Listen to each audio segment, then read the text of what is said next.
What is going on, everybody? It is so good to be back. NFL free agency is more or less in the rearview mirror, which means it is time for Mock Draft 5.0. I'm really excited to bring this one to you guys. We've got lots of new team needs after free agency, which means this mock draft is going to look a lot different than the ones we've done so far. This is, though, going to be a what I would do mock draft, per usual here, placing myself in the GM chair of all 32 NFL teams, making the best decisions for each team based on my own personal draft board. And before we get started here, I do want to remind you guys, take out your phones and set a notification for draft night, May 29th, at prime time. I'm going to be doing my live draft stream here. Really excited to hang out with you guys, give my full reactions and analysis for every pick all weekend. So I'll see you guys there. And beyond that, guys, if you enjoy this video, if you enjoy my draft content, well, you will love the exclusive draft content that you can get on my Patreon, where you will also support the channel in the process. So kill two birds with one stone right there. But you'll be getting things like exclusive film breakdowns on these prospects and access to my comprehensive draft board. I've got 250 player evals done and growing, so you can get my analysis, my grades on every player in this class come draft day, all over on patreon.com/ThatFranchiseGuy. I think you guys will really like it, and I appreciate you checking it out in advance. So let's get started. This is going to be a banger, a 2-round mock draft with trades. Here we go. No surprise at number 1, Trevor Lawrence. That is chalk. And number 2, the New York Jets are going to take Zach Wilson here. I just think it makes sense. New regime, start over. I still think Sam Darnold can be saved, but it's really not worth finding out if you're the Jets when you're sitting there with Zach Wilson, who, again, I think is closer to Trevor Lawrence than QB3 is to Zach Wilson. Then the Miami Dolphins, no change here. We're going to grab Penei Sewell.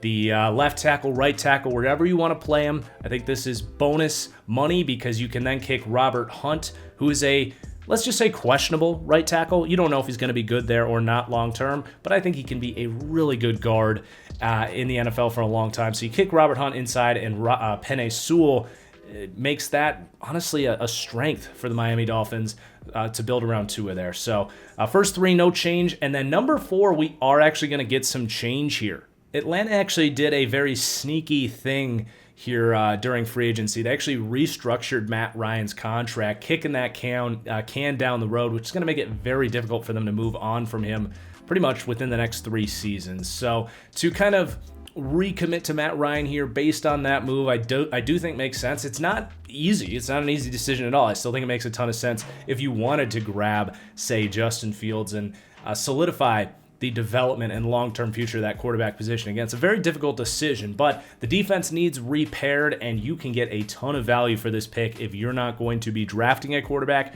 So we are going to move down here for Atlanta, and the team that's going to come up is a team that, after signing 2 very good cornerbacks in free agency, literally has no holes on this roster other than quarterback, and that is the Denver Broncos. We're going to come up and grab Justin Fields. The beauty of this move is it basically doubles your chances of getting quality quarterback play. You can light a fire under Drew Lock's ass, and just as we've seen with high drafted quarterbacks, you can still get value for them in the future because they have that big draft pedigree. So if Drew Lock works out after you draft Justin Fields, great. Trade Justin Fields in the future. That's the less likely outcome here. More likely is Justin Fields beats out Drew Lock. He's a better prospect, a better quarterback all around. And if that happens, this team is locked and loaded, potentially without Lock. But yeah, man, this just makes too much sense. I think Denver is the number 1 sort of trade-up candidate come draft day. I really wouldn't be that surprised if we see a pre-draft trade to get up here with Atlanta, or maybe Miami, but probably Atlanta here at number 4. Then number 5, the Cincinnati Bengals. I thought they would be a little more aggressive pursuing offensive line help in free agency, which is a part of why I have been mocking them Jamar Chase. Well, all of a sudden that offensive line becomes much more of a priority here after they either struck out or chose not to go that route in free agency. So that changes some things here for Cincinnati. But with Sewell off the board, this is too early to take anybody. You have kind of a cluster of guys that you're happier with later on. So I'm going to look to trade down. Pretty easy there. And I'm going to look to get that quarterback trade up value here. And who's the team that would move up? It's going to be the Carolina Panthers. you give up that 8th pick and a pair of 3rds over the next couple of years, and you come up and get Trey Lance. Perfect spot for him to sit for a year behind Teddy Bridgewater. They've been pretty open and honest about wanting to increase the long-term upside of that quarterback room, and I would definitely believe in him here. Even without Curtis Samuel there, you can repair that offensive line, give him some more playmakers through other aspects, whether it's second round, free agency in the future, whatever it is. I do believe in this landing spot after a further evaluation of Trey Lance, thinking he can maybe fit that pro-style offense a little more than maybe I thought several months ago. I think his processor, I was selling it a little bit short a couple months ago. Then the Philadelphia Eagles at number 6. We haven't had Jamar Chase available for the Eagles since we've been mocking, and that makes it a very easy pick here for the Eagles. You get a number 1 receiver, a playmaker with the ball in his hands. Pretty straightforward there. I think they would run this card up pretty quickly, although this pick here for Detroit would have been an option for the Eagles as well. And this is, I guess, a big change in the top 10 for me, and that is Patrick Surtain going here to the Detroit Lions. I think he's a better prospect than Jeff Okudah was last year. His 40 time of 4.4, whatever you want to say about his long speed, I always thought it was better than people were saying. A lot of people thought he was going to run close to 4.6. I estimated 4.5. They say add a 1/10 of a second onto a pro day. So if you take that 4.4, add a 1/10, he's at that 4.5 mark. That is plenty fast for Patrick Surtain, who has the size, the short area acceleration and juice to kind of have some of that short area makeup speed if he does lack some long speed. But even then, it's like, he just ran a 4.4, so there's clearly some juice in there. His technique is incredible. He's jacked. Like he is the all-around do-it-all corner. And now with the defensive coordinator coming from New Orleans, the former D-backs coach there, you give him now 2, top 5 players from their respective classes with Okudah and Surtain, more or less, whatever your evals were on these guys. And just a cornerstone, literally, for that Detroit Lions defense moving forward. So Patrick Surtain definitely shooting up. It becomes a much easier pick here for me for Detroit after seeing that workout from Patrick Surtain. I think he separated himself as the clear-cut best defender in this class, and I think this is a likely landing spot for Patrick Surtain.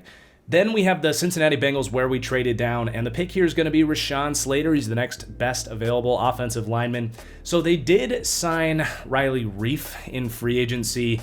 Look, that's like they were heading to the picnic that is the 2021 season, and on their way out the door, they grabbed a Band-Aid out of the emergency first aid kit. You don't reshape your draft plans based on giving a 34-year-old Riley Reif a 1-year contract. Whether you cut him, whether you make him a swing tackle, whether you slide Rashawn Slater into guard for a year, I don't think it really matters. I'm not changing my plans based on that signing. That's just kind of a Band-Aid, like I said, emergency worst-case scenario signing.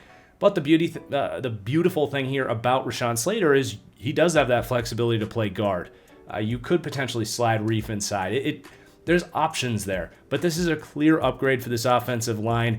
It's got to be their priority after they went elsewhere in free agency. And then the Atlanta Falcons at number 9, where we traded down, gonna grab Kyle Pitts, who is currently tied with Penei Sewell for me for the number 1 player in this class. Look, if you're going to recommit to Matt Ryan until he's 39 years old, well, giving him a tight end like this in this Kyle Shanahan, Arthur Smith offense, basically, your George Kittle, if you will, not quite that level of a blocker yet, but he's going to be a scheme fit. Matt Ryan loves those tight ends, and Kyle Pitts, quite possibly the best player in this class. To get him after trading down, no-brainer here for the Falcons. Again, if you want to maximize the Matt Ryan window, this is the pick right here. This is why you feel comfortable moving down too, because you could go with Pitts, you could go with one of the other receivers. Jamar Chase could potentially be there. It's a great move for the Atlanta Falcons if you're not going quarterback there.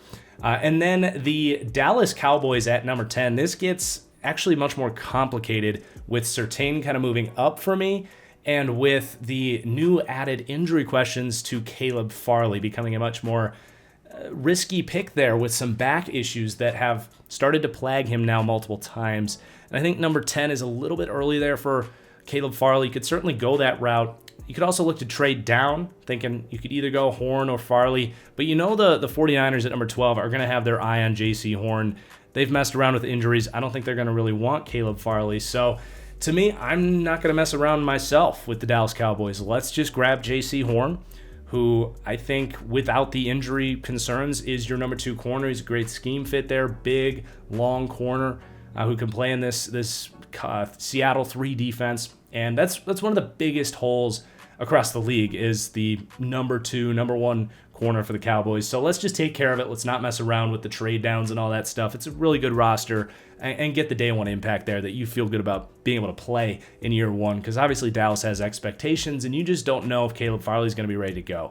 Then the New York Giants at number 11, after bringing in Kenny Golladay, the pick here is going to be Micah Parsons for me. Just ran a 4.35 40 time. Man, that might take him into the top 5, top 10. I don't know. He still has those kind of character red flags. I don't buy into those so much. But to pair him with Blake Martinez there, who's more of the field general type, and then you can just have Parsons be basically Devin White. Now that he showed that speed, it's such a great comparison. But fly to the ball, sideline to sideline speed, QB spies, blitzing. He could even play a little edge hybrid outside linebacker for this team. So Micah Parsons here to the Giants is another fantastic fit that I think is pretty likely as well. Then the Niners at number 12, So this is a very fascinating draft conversation here because I did not anticipate them getting Trent Williams back, and they were able to make that happen, which opens up their draft plans quite a bit. Now, like I said, the injury stuff to Caleb Farley complicates this thing a little bit. I don't know if they really want to mess around with a guy that they don't know if he's going to be available. They're already hinging on Jason Verrett a little bit at that corner spot. So to get iffy again with that injury after what happened to last year, I just don't think that that's a player that the Niners themselves really want to, mess around with, if you will. So I am going to look to trade down. And by the way, at some point along the road here, we traded the Niners' 2nd pick for Sam Darnold.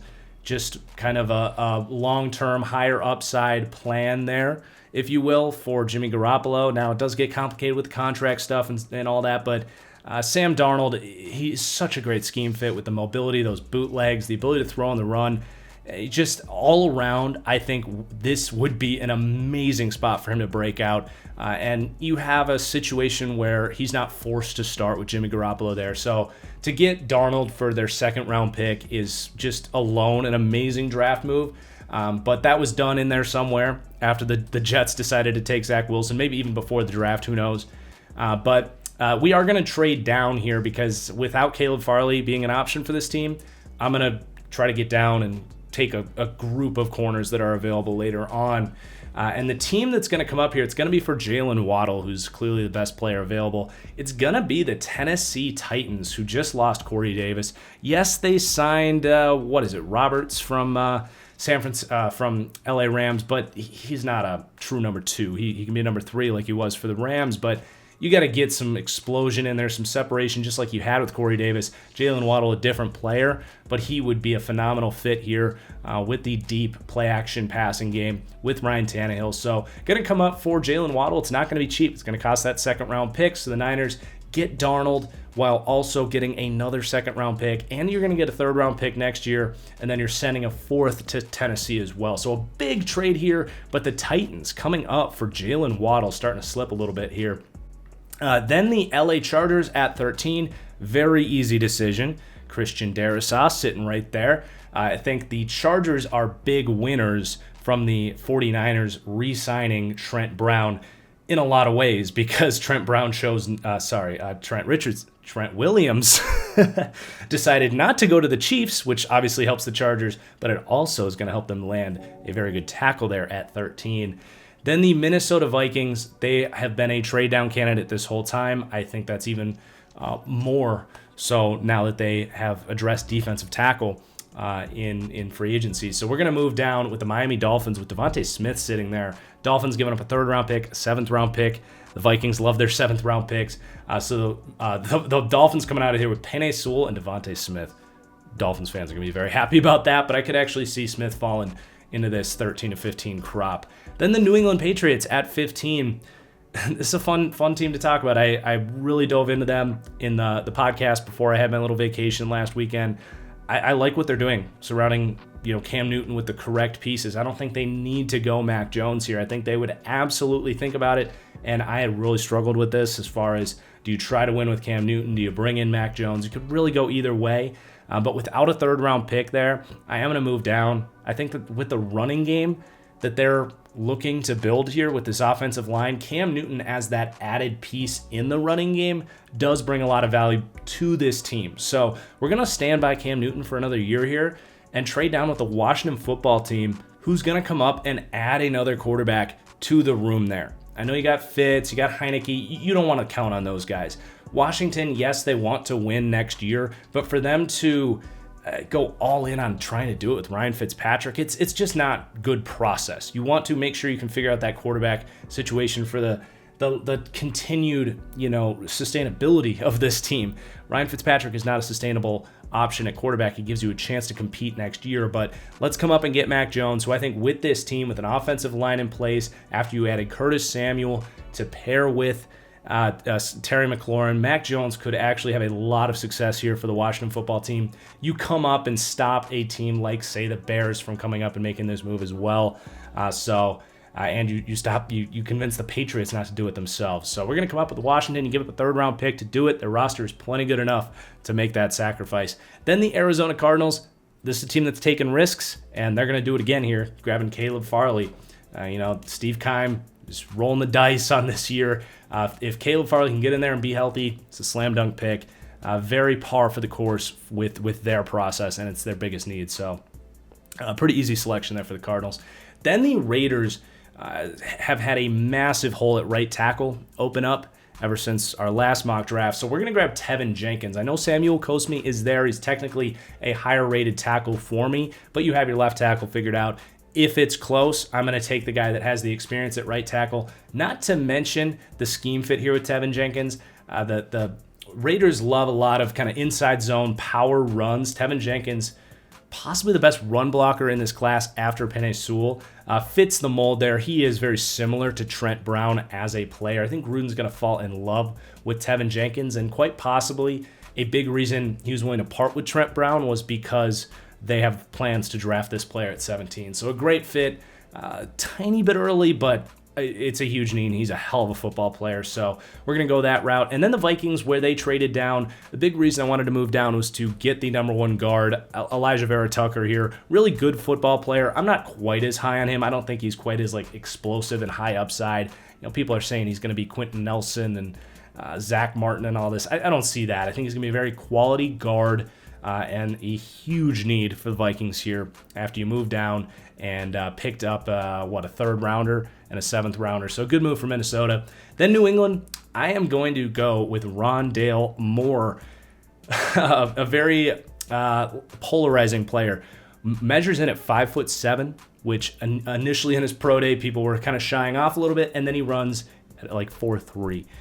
So Rondale Moore is not technically the best receiver on the board here for me. That would be Rashad Bateman. But look, here's the deal. We're sticking to Cam Newton, building around this style of offense. And to get a player that you just put the ball in his hands and let him create tough yardage, that is the plan here for New England, is to get back to having an elite defense, which I do think they can do, having quite possibly the best running game in the NFL with the offensive line they have, with Cam Newton adding numbers to the run game. And then your passing game, yeah, you got Nelson Aguilar there to be kind of that decoy. Cam can hit him occasionally, but your passing game is going to be mostly screens, quick hitting stick routes, and hoping that you have third and manageable where you throw the ball short of the sticks, which Cam Newton is more than comfortable doing, and a guy like Rondale Moore is going to be as good as anyone at getting 2 yards that no one else could get, and moving the sticks, keeping the defense fresh. It's a very unique approach, but Rondale Moore is my target for the New England Patriots. And I put a Super Bowl bet down on the Patriots earlier this morning. If they go this route, look out. Then the Bears grabbing Samuel Cosmi. Pretty easy pick. Tackle, huge need for the Bears. That's excellent value right there. You get him before the Colts take him. Pretty straightforward. Then the Colts are going to grab Liam Eichenberg. Again, that left tackle spot. I thought they would go that route in free agency. They did not. They did not get Trent Williams or Villanueva, which could still happen, but we're going to grab Liam Eichenberg, start him at left tackle, easy. Then the Niners, where we traded down. A player that I was comfortable targeting in this trade down is Greg Newsome. Lengthy dude, can play the zone coverage that they like to run here, can really do anything they want to do.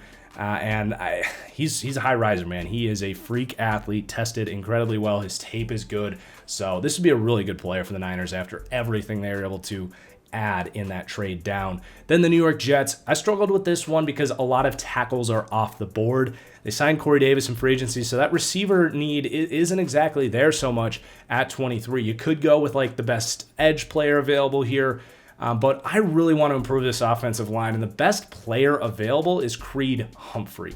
So you do have McGovern there. I would probably slide him to guard where he played in his second season with Denver. So you're upgrading guard, you're upgrading center, and I know that Creed Humphrey here in this zone scheme, he is excellent at sealing guys off, climbing to the second level. He is going to be a hell of a run blocker for them, and just overall an upgrade of the offense. So I don't know if Jets fans are going to love that one or not, because I know that McGovern's kind of like a decent player there, but he's still going to start. You're going to kick him to the guard, he'll be just fine.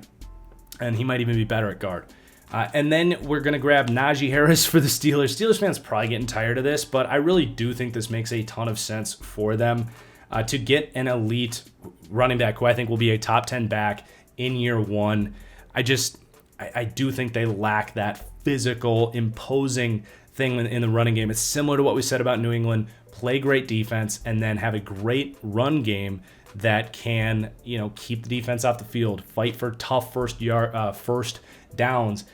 They have good receivers. I think they'll figure out the offensive line, but you can't lean on Big Ben to hand off the ball to Benny Snell all season. It's just not going to work. So I don't normally like running back in the first round, but I do think it makes a ton of sense for the Steelers. Then the Jacksonville Jaguars kind of lucking into Rashad Bateman here, who, my God, what a perfect combination of receivers. DJ Chark is that true outside vertical threat. You have your sort of, gimmick manufactured touch guy in Laviska Shenault, and then a true kind of do-it-all number 2 receiver in Rashad Bateman, who can play some slot, play some outside. Just unbelievable find for the Jags. Just kind of played out for them. Same thing for the Cleveland Browns at 26, getting Gregory Rousseau, opposite of Myles Garrett. You better have some freaks at offensive tackle to block these guys.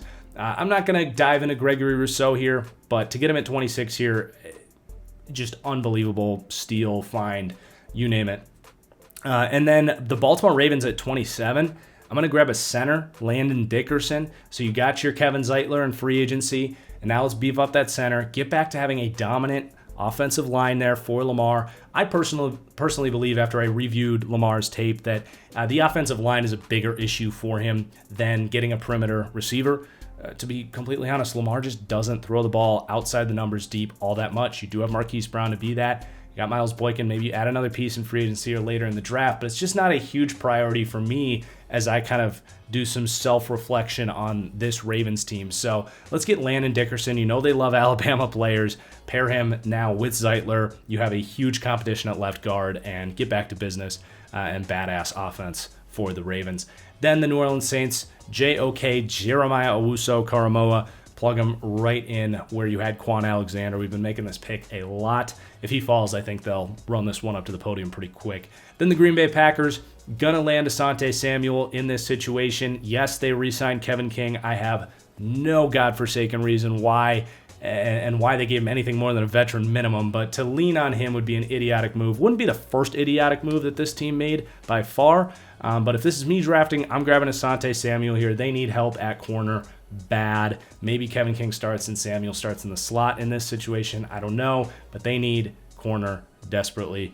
Then the Buffalo Bills, we're going to get Kwity Paye at 30. I mean, I don't know if he'll fall this far in real life. I'm not quite as high as I think the NFL will be, but we've seen worse falls than this. And he would start day one, rotate maybe a little bit with AJ Epinesa as you age out Jerry Hughes. But I think he'd be a great scheme fit. He's versatile. He can stunt. It'd be a hell of a find for the Bills if they could pull this off. And then the Kansas City Chiefs, Dylan Radunes. I mean, tackle for them. They're going here. I think they're just going best tackle available, I think, no matter what. Then the Tampa Bay Bucks, after getting literally everybody back, let's go with the luxury pick, Travis Etienne. Brady loves to lean on his running backs in the receiving game. This is a massive upgrade to what they had last year. Man, the Bucks are just making the rest of the NFL jealous. because they really do have the luxury to make this move, and ETN's a total stud. He would also give you explosiveness in the run game. Okay, into the second round. Let's keep this thing moving. Jacksonville still needs some tackle help. They only have 1 year there for Cam Robinson. I'm going to get Walker Little, who I think is going to be a good pro. Just had his college career derailed a little bit, so I am maybe a little higher on Walker Little, but let's upgrade the tackle there. Then the Jets, Azeez Ojulari here. I mean, he falls into the second round. Edge just maybe not so much a priority in this class for a lot of these teams, for me at least. So you get him there next to Carl Lawson. This D-line, like, God, this Jets team, I just don't even have a word for it. But if they could make this draft happen, man. Then the Atlanta Falcons, Trayvon Merrick. I think this is a great spot, like likely to happen in real life too. That safety room is looking bad right now. Everybody's gone. I don't know exactly what scheme they're going to run there with Dean Pease, but I think Merrick can pretty much operate any scheme, and that's good value right there. Then the Miami Dolphins, Joseph Asai. I will apologize, my last mock draft, I kind of forgot about Joseph Asai, but I think this is the sweet spot, 25 to 36 for Asai, and to put him in a hybrid outside linebacker role here, he can be kind of Kyle Van Noy, but I think he's a better pass rusher, obviously, but he in a position where he can be a 3-4 outside linebacker, utilize the kind of burst and bend and twist and ability to drop into coverage in the run defense and just kind of the flexibility that he brings. This would be a perfect spot for a Joseph Asai, where he wouldn't have to be a true edge rusher because he has a lot of growing to do as a true edge. And I like him a lot better when he has his off-ball or hand off the ground reps on that edge position. Then Zaven Collins to the Philadelphia Eagles. He's a guy that's losing a little bit of traction, but the Eagles have big needs there. So after you get him and Anthony Harris, that defense is starting to take shape, certainly a lot more. Then the Cincinnati Bengals, going to get Jalen Mayfield here. You now have tons of flexibility with this offensive line. We talked a lot about that early on, but I want to add as many pieces as possible. I'm actually in this situation drafting him to be a guard, where I actually project Jalen Mayfield to have the most success. But you're giving this offensive line and the offensive line coach tons of flexibility because you now have the veteran in Reef who can be a swingman. You've got Slater who could be a guard or a tackle, and you have now Jalen Mayfield who could be a guard or a tackle, and all those guys are excellent run blockers. So and scheme fits for this outside zone offense. All right, Carolina at 39, getting Pat Freiermuth, just another playmaker to kind of fill the void in a little bit of a way to losing Curtis Samuel there as that short to intermediate target. And pretty straightforward. I mean, it's a huge need. You've got your quarterback now. Let's give him some more weapons. Pat Freiermuth, can't complain about that. Then the Atlanta Falcons, Christian Barmore slipping in this world. The number one defensive tackle. It's a thin group there next to Grady Jarrett. You put him in there after you got Trayvon Merrick, you traded down, you got Kyle Pitts. Atlanta is reloaded and ready to compete for a playoff spot in the NFC next year if they pulled this draft off. Holy crap. Then Detroit. I still love the Quinn Miners pick to Detroit. I just think that you have to draft a specific mindset for this Lions team. They know they're not going to win right away. This team has just this clouded history of not being able to win. Quinn Miners is going to come in. He's going to play his ass off for Dan Campbell. He's the perfect fit. He's probably going to start at guard here, but let's make that offensive line more of a strength here for Detroit after you made the secondary a strength. Then the Giants going to take a player I'm a lot higher on in Ben Cleveland. He's currently my number 3 guard, but with Trey Smith, some injury concerns, let's go with the more safe pick for a team that does want to really compete next year. You let Zeitler go, so Ben Cleveland's going to be a day one starter for this team at guard. Then the Jets now picking for the Sam Darnold swap to the Niners.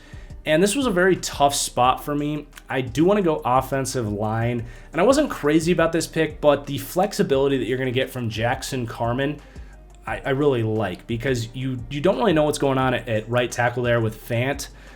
So you're going to basically have Carman and Fant duke it out for that right tackle position. And I actually think Carman is a guard. I currently have him listed as a guard on my board. So I'm taking him to probably start at guard here, but I'm going to give him a chance to compete at right tackle. He's going to upgrade that offensive line, and you're hopefully going to emerge with a quality starter between either him or Fant at right tackle, or maybe Adoga surprises. Then the Dallas Cowboys are going to take Levi Onwuzurike. They got a young defensive tackle group, but you need to get some more talent in there. Pretty straightforward pick. Jacksonville Jaguars. This was a tough spot. I'm going to take Javon Holland. They are clearly trying to improve that safety group, the secondary as a whole. Now, he could play some slot corner, some free safety. He would just be a flexible piece for their nickel defense, and I just think would be a day one contributor for them, and was good value and kind of a need. So, not my favorite pick in this draft. Curious to see what Jags fans think about that, but that's where I kind of settled on as my hypothetical clock hit 0. Then the New England Patriots, Kadarius Toney starting to fall here. And again, just quick separators. And he's more of a guy that's going to get open and be more of a downfield threat, not a vertical threat necessarily, but keep in mind, my vision for this offense is operating from 0 to 15 yards, and not much deeper than that. If it's deeper than that, it's just chucking it up to Nelson Aguilar. So Kadarius Toney with Edelman and Rondale Moore and Aguilar, you now have playmakers and these tight ends. You got all-around playmakers. You can also do some creative stuff with both Moore and Toney. This defense doesn't have a single need on it, in my opinion. So let's just keep loading up on playmakers for Cam Newton there. Then the Chargers, Osa Odigizua. This is one of my favorite fits. When I do a top 10 best fits video at some point leading up to the draft, this is going to be one of them.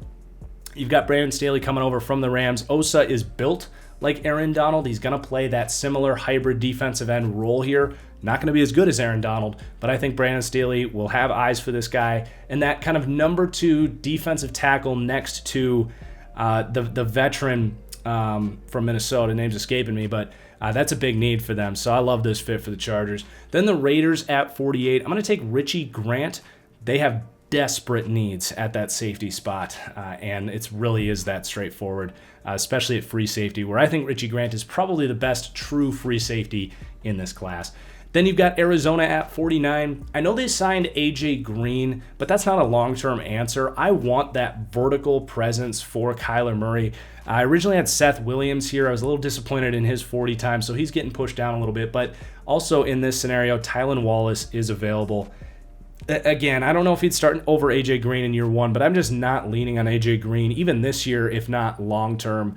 And I think you need that vertical presence with how good Kyler is throwing deep and how much he struggles over the middle of the field.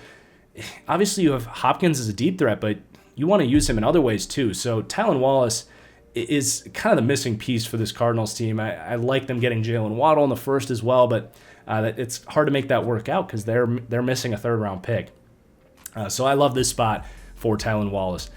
Then we've got the Dolphins grabbing Javonte Williams. Very straightforward pick there. They have a desperate need at running back. It's great value there.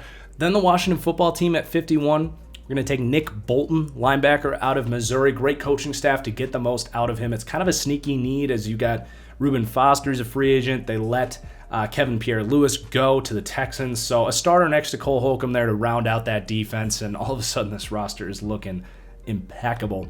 Then the Bears, big need at corner after letting Kyle Fuller go. Paulson Adebo is a very underrated player in this class. He opted out of the 2020 season. Really good testing numbers there at Stanford. He's got the length, high IQ player, obviously coming out of Stanford. So I think he could be a potential steal for the Bears here in the second round. A great scheme fit as well. And then we got the Niners. This was part of the Titans trade down. And I'm going to take Brevin Jordan. This team loves their 12 personnel.